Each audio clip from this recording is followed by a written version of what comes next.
नमस्कार दोस्तों, मैं टीएस बघेल आगरा यूपी से। आज सोचा था कि आज मोदी भक्तों की बजा लूं और सोच रहा था कि आज एक बार इनके ढंग से ले लूं। दोस्तों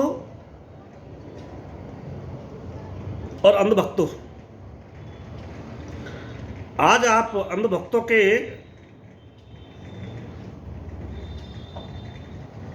मसीहा फूफा उन्होंने आखिरकार किसान आंदोलन के सामने अपने घुटने टेक ही दिए। जिस देश का प्रधानमंत्री 420 हो, फ्रॉड हो, देश के साथ गद्दारी करने वाला हो, देशद्रोही हो,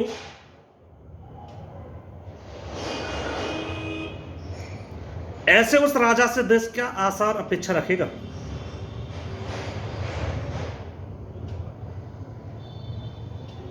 ये काले कानून जो 3 बनाए थे, किसानों के ऊपर जो थोपे जा रहे थे, अंबानी अदानी के जो वेयर हाउस पहले से तैयार हो चुके थे, उसके बाद जो काले कानून बनाए गए थे, ऐसे उस राजा की नीयत और उसके राजतंत्र पर क्यों ना सवाल उठे। बहुत लोग सोच रहे होंगे कि तमाम लोग ऐसे हैं, मैं देख रहा हूं, देश के मीडिया को भी देख रहा हूं और खास करके आज तक के चैनल को तो मैं बहुत बारीकी से देख रहा हूं। जो गोदी मीडिया है वो चिल्ला रहा है टीवी पर कि प्रधानमंत्री नरेंद्र मोदी ने, जिसको मैं देशद्रोही कहता हूं, गद्दार कहता हूं, 420 कहता हूं, फ्रॉड कहता हूं, इस प्रधानमंत्री को क्यों कहता हूं, उसके पीछे बहुत रीजन है, मेरे पास सबूत भी है। उन सबूतों के आधार पर मैं कहता हूं उनको देशद्रोही, गद्दार कहता हूं। देश के साथ गद्दारी की उन्होंने, संविधान के साथ गद्दारी की। देश का जो गोदी मीडिया है वो चिल्ला चिल्ला करके, गला फाड़ फाड़ करके, पानी पी पी पी करके प्रधानमंत्री की आज भी कसीदे करने में कोई कसर नहीं छोड़ रहा है। वो कहते हैं कि प्रधानमंत्री ने बहुत बड़ा दिल दिखाया और एक किसान आंदोलन को समाप्त करने के लिए तीनों काले कानूनों को वापस लिया। भाई ये सच्चाई नहीं है, सच्चाई कुछ और है।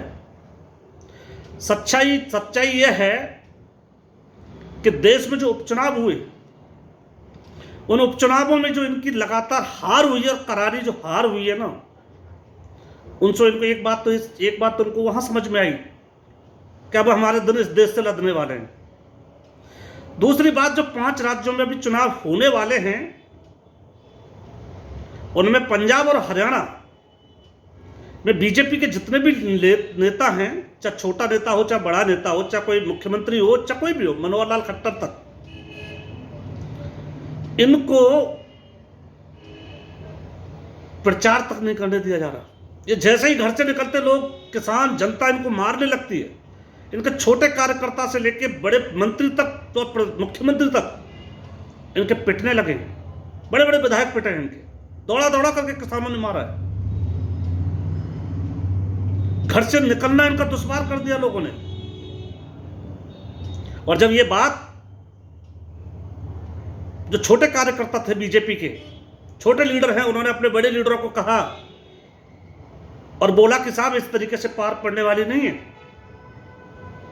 कोई भी बीजेपी का कार्यकर्ता घर में से निकलने वाला नहीं है, क्योंकि जनता खिलाफ है, जनता का गुस्सा है, किसानों का गुस्सा है, महंगाई का गुस्सा है, बेरोजगारी का गुस्सा है, और आपके जो झूठ और जुमले जो आपने परोसे हैं ना इस देश में, उनके खिलाफ आज देश को सच्चाई पता चलने लगी है और आक्रोश है।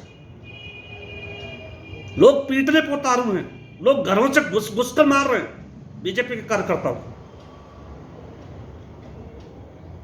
जब ये रिपोर्ट प्रधानमंत्री तक पहुंची, प्रधानमंत्री ने देखा, सोशल मीडिया देखते हैं, तब बीजेपी को लगा कि किसानों के जो 3 काले कानून लाए थे उनको वापस लेने में ही भलाई है। अगर 5 राज्यों में प्रचार करना है तो, अगर ये काले कानून अगर वापस नहीं लेते तो इनको प्रचार करना भी मुश्किल हो जाता। ये सिर्फ पिटने की वजह से, इनके कार्यकर्ताओं को पिटने की वजह से और चुनाव के हार के डर की वजह से इन लोगों ने काले कानून वापस लिए।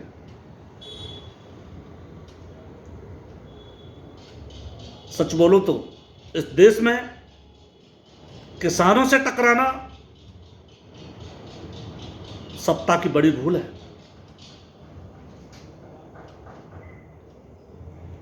मैं धन्यवाद देता हूं राहुल गांधी जी का, उन्होंने पहले ही कहा था कि काले कानून वापस लेने ही पड़ेंगे, क्योंकि उन्होंने 70 साल कांग्रेस के देश को चलाया है, उनको अनुभव है किसानों से टकराने का क्या होता है। ये तो नए नए लोग थे ना, इन्होंने आंदोलन सरकारों की, इनकी सरकारों ने देखे कहां थे, ये तो पहला आंदोलन देख रहे थे इनके खिलाफ। और ये पहले आंदोलन में अपने खुद के कारनामों पर बैकअप ले लिया।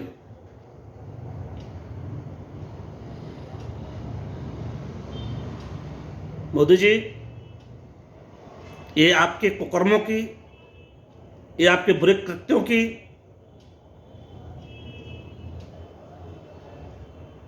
पहली सजा आप खुद अपने आप अपने को दे रहे हैं, और कोई देने वाला नहीं है आपको सजा। दुनिया के सामने आप अपने आप को सजा दोगे। 750 किसानों की शहादत हुई, शहीद हुए, आपने एक शब्द नहीं बोला उनकी शहादत पर, उनकी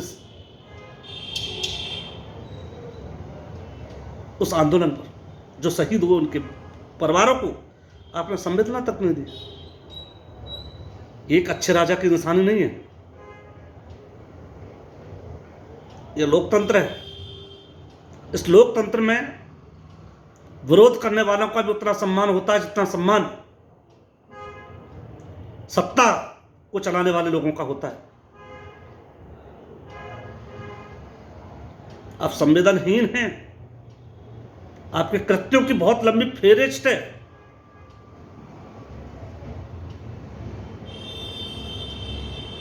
मैं लगातार आपको हर रोज एक ट्वीट करता हूं, और मैं आपको कहता हूं कि आप 420 गद्दार फ्रॉड है।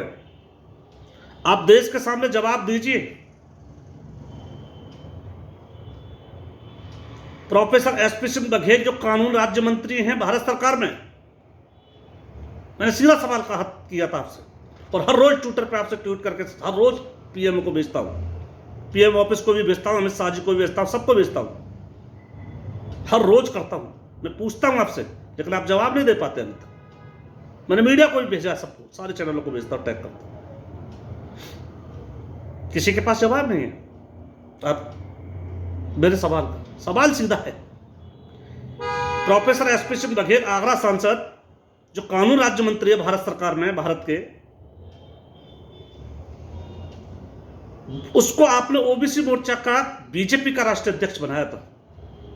तो पहला सवाल तो यह है कि उस समय बीजेपी में उनकी कौन, ओबीसी मोर्चा की, ओबीसी की कौन सी जाति थी उसको देश के सामने बताएं प्रधानमंत्री। उस जाति का नाम बताया कि वो ओबीसी मोर्चा में, जब आपने बीजेपी ओबीसी मोर्चा का राष्ट्रीय अध्यक्ष बनाया था, उस समय इनकी ओबीसी की कौन सी जाति थी? आप ही ने बनाया था, अमित शाह जी ने बनाया था, और किसी ने तो नहीं बनाया। आपको पता है, आप बताइए इस देश को कि उस समय इनकी जाति कौन सी थी। ठीक उत्तर प्रदेश के विधानसभा 2017 के चुनाव से ठीक पहले, 1 महीने पहले आपने रिजाइन कराया इनसे, एसपी सिंह बघेल से, और 1 महीने बाद फिरोजाबाद जनपद के टूडला विधानसभा से आपने इनको एससी से टिकट दिया।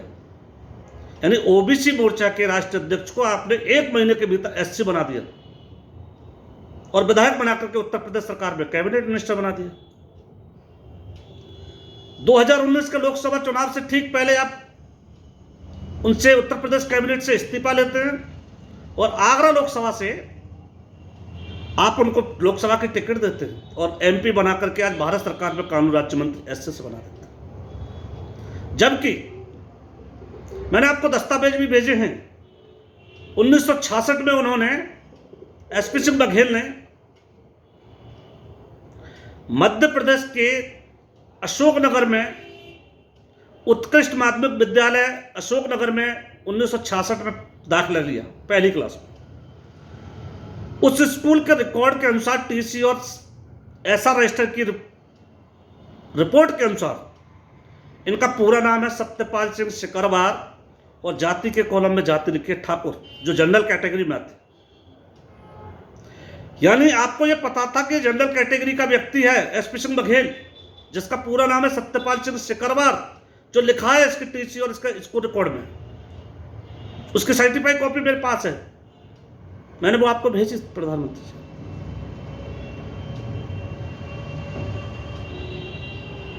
आपको ये पता था कि जनरल कैटेगरी के व्यक्ति को आपने ओबीसी मोर्चा बीजेपी का राष्ट्रीय अध्यक्ष बनाया कैसे, और उसको बना भी दिया, तो फिर आज आपने अनुसूचित भी कैसे बना दिया? एक व्यक्ति 30 जातियों को दस्तावेज लेकर के घूम रहा है और आप उसको मिनिस्टर बना रहे हैं, और वो भी कानून मंत्री, यानी कानून को तोड़ने वाला ही इस देश का कानून मंत्री बना दिया गया। प्रधानमंत्री जी, ये है आपकी 420, ये है देश के साथ गद्दारी, और इसको कहते हैं देशद्रोह। नहीं है तो देश को सवाल, नहीं है तो मेरे सवाल का जवाब दीजिए देश के सामने। अंधभक्तों, अब तुम्हारे फूफा के दिन जाने वाले हैं। अंधभक्ति को छोड़ करके इस देश के लोकतंत्र के साथ, संविधान के साथ खड़े हो जाइए। देश बचेगा, संविधान बचेगा, तभी हम और आप लोग बचेंगे। अन्यथा ये जो लोग, जो विदेशी विचारधारा के लोग हैं, जो मनुस्मृति को लागू करना चाहते हैं, ये जो लोग जो हिंदू और मुसलमानों में टकराव पैदा करते हैं, इन लोगों से बचिए और अपने आप को बचाइए, देश को बचाइए।